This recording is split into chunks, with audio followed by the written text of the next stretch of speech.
अगर आप हिंदी फिल्मों के शौकीन हैं, फिर भी आप पैट्रियोटिक सिनेमा के जनक, सबसे पहली रंगीन टेक्निकलर फिल्म बनाने वाले, बुलंद आवाज के मालिक, शानदार अभिनेता और उससे भी अच्छे निर्देशक सोहराब मोदी को नहीं जानते, तो आप भारतीय हिंदी सिनेमा के इतिहास के एक सुवर्ण पत्र को नहीं जानते हैं। नमस्कार, फिल्मी ताराना चैनल के एक और जानकारी से भरपूर एपिसोड में आपका स्वागत है। 2 नवंबर 1897 को जन्मे सोहराब ने जब मैट्रिक पास की तो वे प्रिंसिपल के पास गए पूछने के लिए कि मैं भविष्य में क्या करूं। प्रिंसिपल ने कहा, तुम्हारी आवाज सुनकर यही लगता है कि तुम्हें नेता बनना चाहिए या अभिनेता, और सोहराब अभिनेता बन गए। हिंदी सिनेमा में सोहराब मोदी लौह पुरुष के नाम से मशहूर थे। यही नहीं, उनकी आवाज भी इस कदर बुलंद थी कि उस दौरान के लोग बताते हैं कि नेत्रहीन भी इस बब्बर शेर की दहाड़ और संवाद सुनने के लिए उनकी फिल्में देखने सिनेमाघरों तक जाते थे। पारसी होने के बावजूद सोहराब मोदी जिस शैली में हिंदी और उर्दू बोलते थे, दर्शक और श्रोता भौंचक के रह जाते थे। दरअसल उनका बचपन उत्तर प्रदेश के रामपुर में बीता था, जहां उनके पिता सरकारी अधिकारी हुआ करते थे। वहीं की भाषा उन्होंने ग्रहण कर ली थी। थिएटर करने के बाद जब वे मुंबई आए तो फिल्मों की ओर मुड़ गए। चूंकि वे अपने मूड की फिल्में बनाना चाहते थे, इसलिए उन्होंने फिल्म कंपनी मिनर्वा मूवीटॉन की स्थापना की। कमाल अमरोही के साथ सोहराब मोदी की जोड़ी ने 1939 में बॉक्स ऑफिस पर तहलका मचाया था। अमरोही की लिखी फिल्म पुकार द ग्रेट मुगल को लोगों ने हाथों हाथ लिया और मोदी के निर्देशन के साथ ही नसीम बानो और चंद्र मोहन को खूब पसंद किया। फिल्म रिकॉर्ड 8 महीने में बनकर तैयार हो गई। 1 जनवरी 1940 तक पुकार लगातार 20 हफ्तों तक बॉक्स ऑफिस पर चलती रही। इस सफलता से उत्साहित होकर मोदी ने 1941 में सिकंदर रिलीज की। यह मोदी का एक और महत्वाकांक्षी प्रोजेक्ट था, जिसमें उन्होंने पृथ्वीराज कपूर को बतौर लीड अभिनेता साइन किया था। सिकंदर की भूमिका में और खुद पोरस का किरदार निभा रहे थे। फिल्म की ओपनिंग चौंधिया देने वाली थी। मैटनी शो के लिए सुबह 10 बजे से कतार लग जाती थी, लेकिन फिल्म बॉक्स ऑफिस पर नहीं चल पाई। धीरे धीरे दर्शक कम होते गए और सोहराब मोदी का सपना बिखर गया। सोहराब ने खुद को समेटा और 1944 में परख नामक फिल्म बनाई। फिल्म की को एक्टर मेहताब झावेरी के साथ अगले कुछ ही दिनों में मोदी ने शादी करने की घोषणा कर दी। इस खबर ने पूरी इंडस्ट्री के साथ ही मोदी परिवार को भी चौंका दिया, क्योंकि मेहताब तलाकशुदा थी और उनका 8 साल का बेटा भी था। मोदी एक परंपरागत पारसी परिवार से ताल्लुक रखते थे, सो उनके इस कदम का परिवार में किसी ने समर्थन नहीं किया।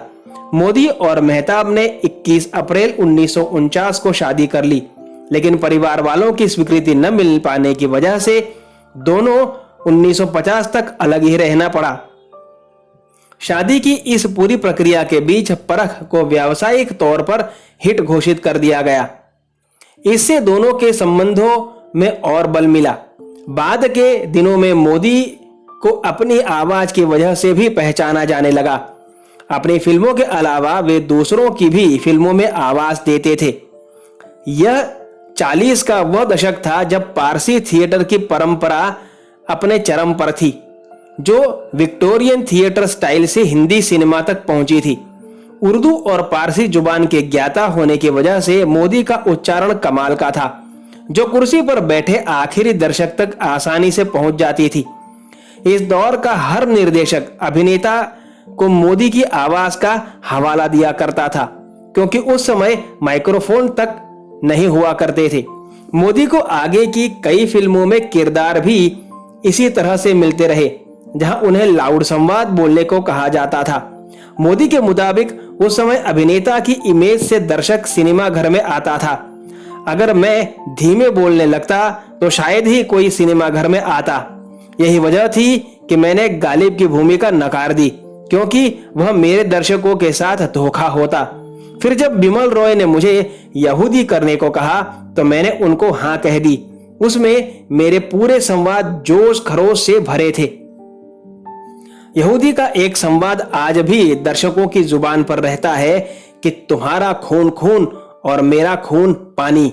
बिमल रॉय की यह फिल्म आगा खां कश्मीर के एक नाटक यहूदी की लड़की पर आधारित था, जिसका लेखन 1915 में हुआ था। अपने समय के मशहूर पटकथा संवाद लेखक अली रजा ने एक बार साफ तौर पर कहा था कि फिल्म इंडस्ट्री ने सोहराब मोदी के साथ न्याय नहीं किया। उन्हें फिल्म इतिहास में जितनी जगह मिलनी चाहिए थी वो नहीं मिली। बातचीत में अमूमन हर पुराने फिल्मकार मानते हैं कि अगर कभी ईमानदारी से भारतीय फिल्म का इतिहास लिखा जाएगा तो उसमें एक पूरा अध्याय सोहराब मोदी का होगा। सोहराब मोदी की खासियत रही कि उनके द्वारा हर एक तरह की सामाजिक, धार्मिक, सुधारवादी और ऐतिहासिक फिल्मों का निर्माण किया गया। हर एक तरह के चरित्र को उन्होंने बेहद संजीदगी से जिया।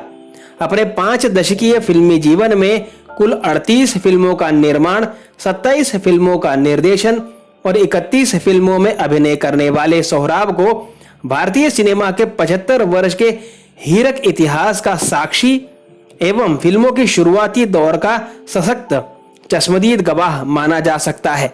भारत की पहली टेक्निकलर फिल्म झांसी की रानी सोहराब द्वारा ही बनाई गई थी। इस फिल्म में जो झांसी की रानी बनी थी वो उनकी पत्नी मेहताब थी। इस फिल्म में सोहराब मोदी राजगुरु बने थे और इस फिल्म को उन्होंने बड़ी लगन के साथ बनाया था।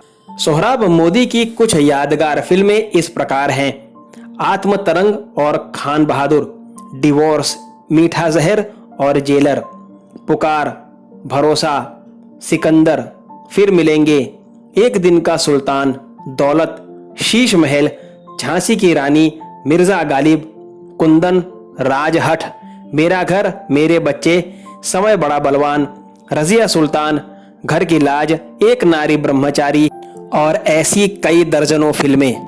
80 साल तक आते आते मोदी साहब को चलने फिरने में छड़ी का सहारा लेना पड़ा। उनकी एक ख्वाहिश थी कि वे पुकार फिल्म को फिर से बनाएं, लेकिन बीमारी के चलते वे ऐसा कर नहीं पाए। 1983 में उन्होंने अपनी आखिरी फिल्म गुरु दक्षिणा का मुहूर्त निकाला, परंतु सन 1984 में डॉक्टरों द्वारा घोषित कर दिया गया कि उन्हें कैंसर है और अपनी आखिरी फिल्म को अधूरा छोड़कर 28 जनवरी 1984 को मोदी हमेशा के लिए छोड़कर चले गए। उनका धैर्य बहुत अपार था। कई बार कलाकार अपने असफल होने पर हार जाते हैं, लेकिन मोदी प्रयास करना कभी नहीं छोड़ते थे और अपनी सफलता हासिल करके रहे। आज के एपिसोड में बस इतना ही। कैसा लगा आपको आज का एपिसोड मुझे कमेंट बॉक्स में जरूर बताइएगा। धन्यवाद।